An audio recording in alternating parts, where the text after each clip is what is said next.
Are you getting tired of all the back and forth about is meat bad for you? Is meat not bad for you? Especially red meat. Is processed meat bad for you? Is it not bad for you? Seems like there's been a series of articles and studies being published that really go one way or the other. And I can see how that could just drive people crazy and say, what am I supposed to do when it comes to eating meat? Well, that's what I want to talk about today. I'm Dr. Brett Scher, the medical director at DietDoctor.com. And interestingly, although we could see this from a negative light about all this back and forth, I actually think it highlights some really positive aspects of things that we can take away about nutritional science. So what I'm talking about this time is a new study published in JAMA Internal Medicine.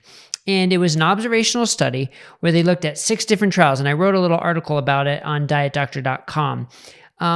And what was interesting is the way it was covered. There was an article in CNN where the headline was, meat's not good for you again, basically. But they quoted some people. The first person they quoted said the increase in absolute risk is so small that it is unlikely to be relevant for the individual. Unlikely to be relevant for the individual. But then they go on to quote the author as saying, our study shows the link to cardiovascular disease and mortality was robust.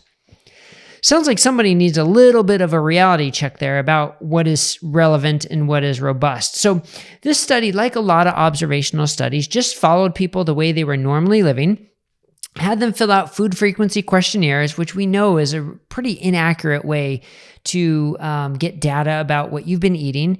And then they just follow who gets heart disease, who doesn't, who lives, who dies, and they crunched the data to try and find an association. So what they concluded was that there was an association with eating more red meat and more processed meat and the risk of dying or having cardiovascular disease.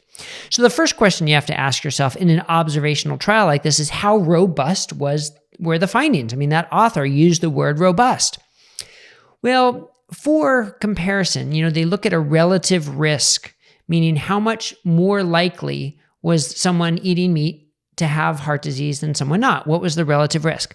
Well, when it comes to smoking, that sort of set the standard for relative risk for getting cancer in an observational trial where it was 30. Not 1.30, but 30.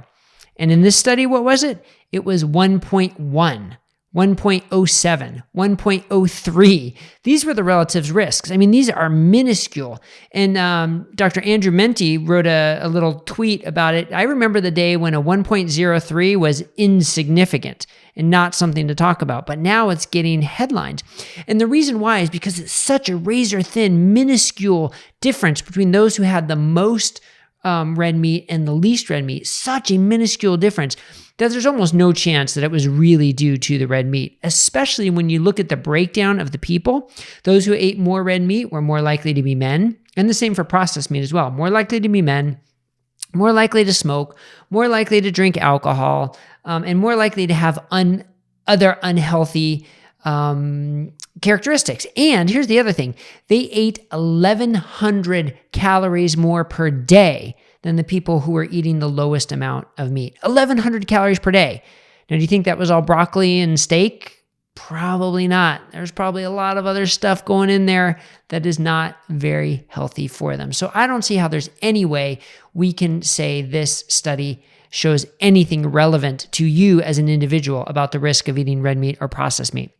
Okay, but I started this by saying that there are actually some positives. I haven't really said a lot of positives yet, have I? No, I haven't. But here are the positives, because we can directly put this in comparison, in juxtaposition to the studies that came out last October that we also wrote about on DietDoctor.com. I wrote about the one on red meat, and Adele Hite wrote about the one on processed meat. And those studies looked at quality of evidence. They used the GRADE, G-R-A-D-E criteria to look at quality of evidence to see what the highest quality of evidence shows. And their conclusion was there is no high quality evidence supporting the link between red meat, processed meat, and cardiovascular disease or death. And in fact, the only evidence that supported it was very low quality evidence. So I think what this study does, it's the perfect highlight of how a misrepresentation and a misinterpretation of very poor quality evidence can lead to conclusions that may be popular for some, may confirm somebody's bias, or may help them promote their agenda, but has nothing to do with quality science and nothing to do with helping you decide, what should I eat?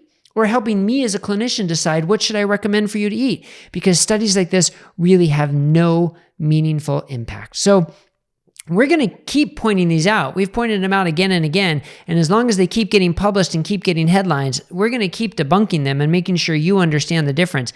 I hope there would come a day where the journals are going to realize that these studies are essentially meaningless to individuals and stop publishing them. Maybe that's dreaming. Maybe that's being too naive, but hopefully that day will come. In the meantime, check out dietdoctor.com where you can see the articles and a little more in-depth information about this. Make sure you click subscribe below so you'll get all our video updates. Have a great day, everybody.